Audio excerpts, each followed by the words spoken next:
Alright mga kajobos. Time check tayo, 7:04 na ng gabi. Lalabas lang kami ni CIC tapos hahanap kami ng makakainan sa labas. Okay, let's go. Eh mga kajobos, kasama ko si Magengeng. Hahanap kami ng chicha. Nagugutom na si Magengeng. Time check natin 7:25. Ayan o.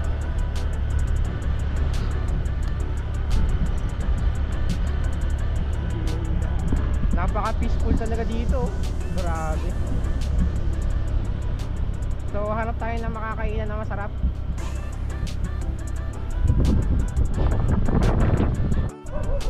Ay nako. Ano ba yan?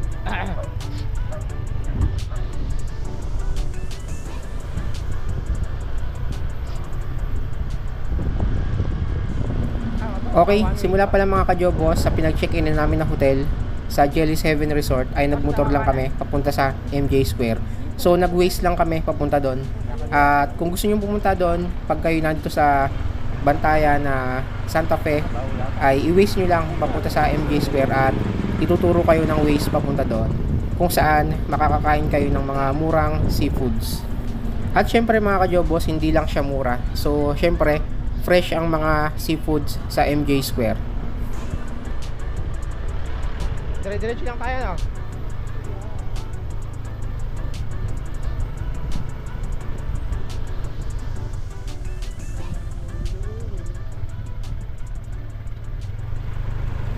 At pahabol ko na rin pala mga kajobos, bali dito sa aming pinag-check-in na Jelly's Heavens Resort ay nagpapa-arkila rin sila ng mga motor sa mga guest para yung mga guest ay makalabas at makapunta sa iba't ibang tourist spot dito sa buong Bantayan, Santa Fe.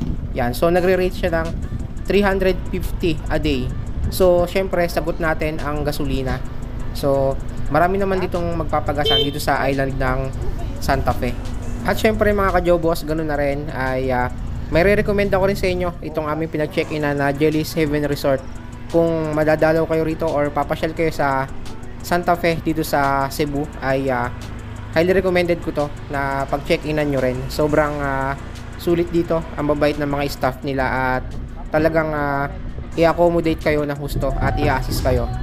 At pagkalipas lang pala ng ilang minuto na aming pag-drive sa motor ay nakarating na kami dito sa MJ Square.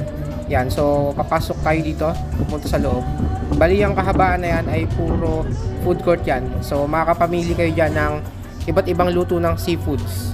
Dito pala sa loob ng MJ Square mga kajobos ay makakabili rin kayo ng iba't ibang souvenir dito sa Bantayan Island, dito sa Santa Fe. Yan. So syempre gawa siya sa mga perlas at mga seashells. Hanap tayo ng kakain.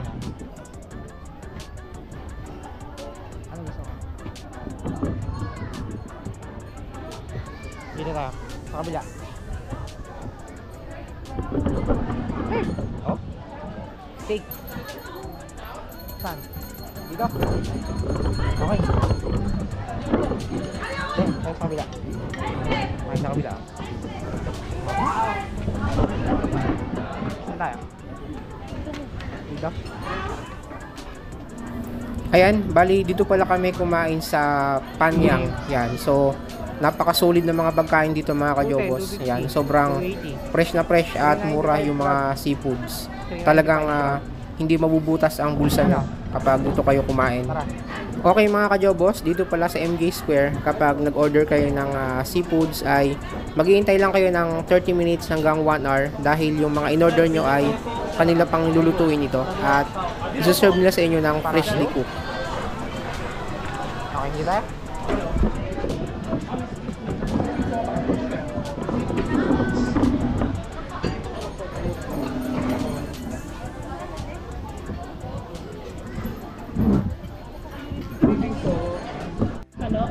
Oo.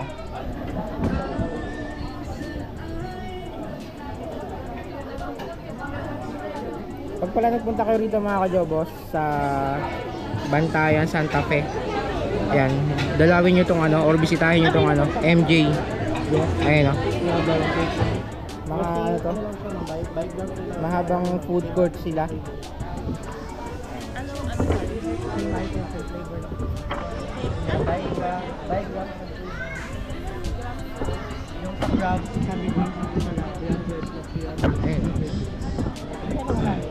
pwede nyo siyang i-search sa Waze. Ayan. M Square. Batubala ng Santa Fe. Ayan. Tapos ano flavor niya? Ayan, dito puro seafood ang mga ino-offer dito. Ayan, daming bisita dito. Tapos paano yun? Mabayaran namin. Same item. Same item.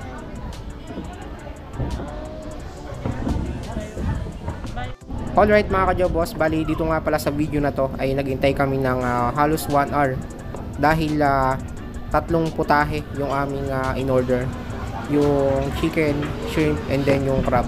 At bali yung fried rice nga pala nila is adobong pusit yung flavor. Bali 4, kaya medyo natagalan yung aming paghihintay. Pero sulit naman. Matamis ba to? Matamis to.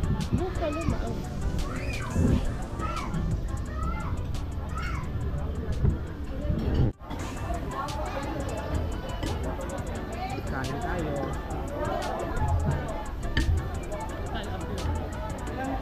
Siguro to, inadobo sa ano. Ay, adobo. Sinangag sa ano.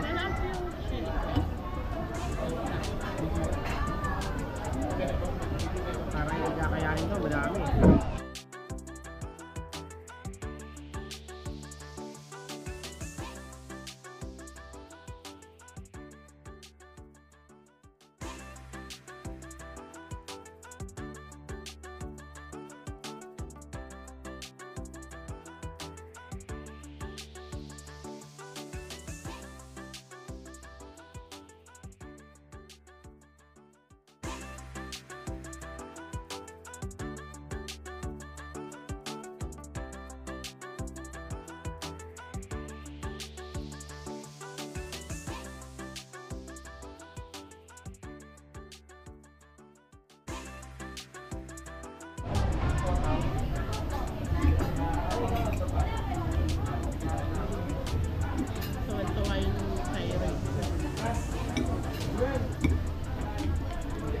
Sa kanya lahat.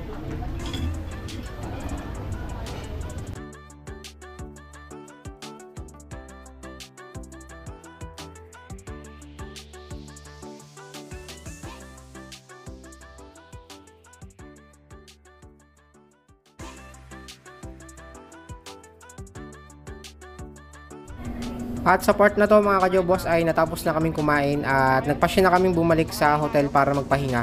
Thank you sa inyong pagsuporta at sa inyong panonood mga ka-jobos at kita-kits tayo sa next vlog. Lagi po kayo mag-ingat mga ka-jobos. Peace out.